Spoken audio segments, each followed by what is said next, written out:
Ahojte pri Evanjeliu, iné krátkom videu, kde sa zamýšľam nad múdrosťou Kristovho Evanjelia vo svetle modernej psychológie, filozofie a mojej vlastnej skúsenosti.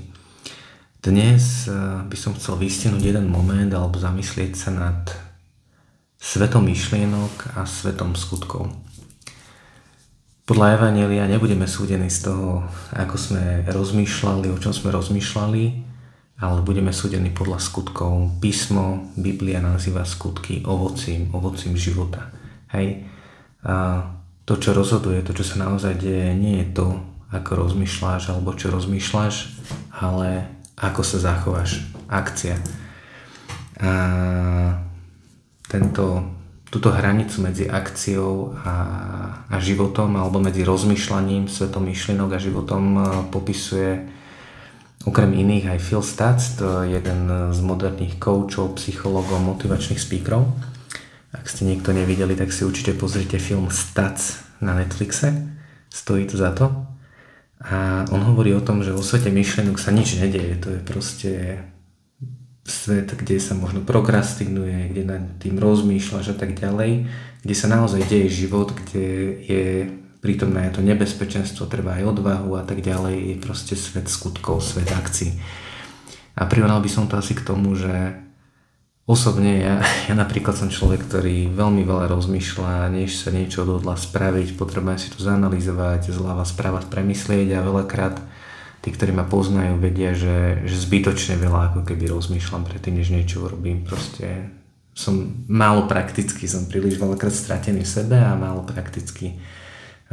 Než sa to niečo pustí, tak mi to trvá.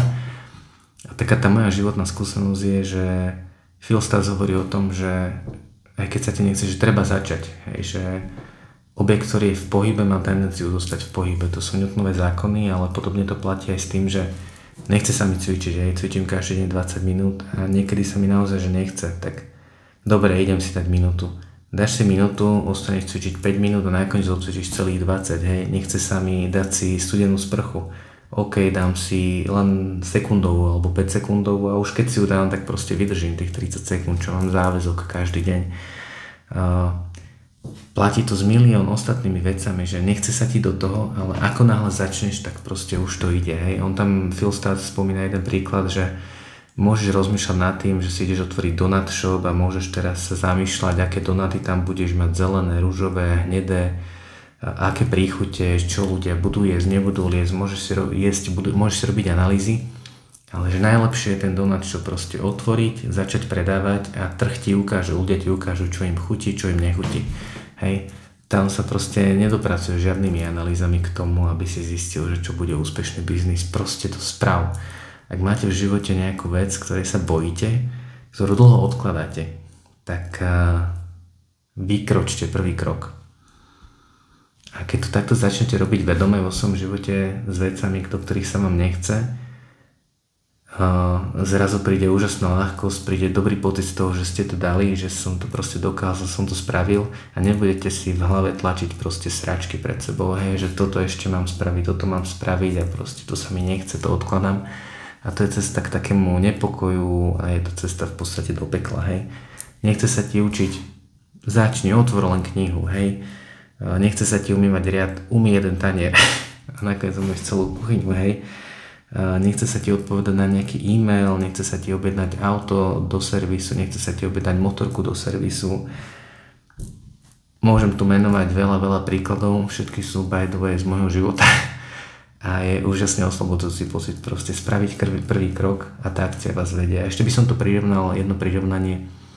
Chodím na prechádzky do lesa. Keď sa pozeráte na les zvonku, tak proste vidíte len prvý rad stromov a proste nejaké zelené a možno nejakú temnotu a nevidíte nič dovnútra, hej. A človek má takú obavu, vstúpim tam, budú tam cestičky, bude to zarastené, ako to bude vyzerať. A zrazu, keď vstúpite do lesa, do tej temnoty alebo do tej húštiny, otvorí sa vám priestor, zistíte, že sú tam možno nejaké hrôzy, nejaké zvieratá, nejaké diviaky a tak ďalej, ale sú tam nádherná hra slnka, sú tam chodničky, sú tam cestičky, široké, úzke, žiadne a tak ďalej. Hej. Čiže niečo, čo zvonku vyzerá neprehľadne temno a nedá sa v tom vyznať, vstúpite do toho a zrazu sa všetko rozjasní. Hej. Rovnako je to s našim životom a s tým, keď sa bojíme konať a priveľa rozmýšľame. Vyzývam nás všetkých, hlavne seba, k odvahe a sile vykročiť, konať to, čo je správne. Majte požehnaný čas. Ahojte.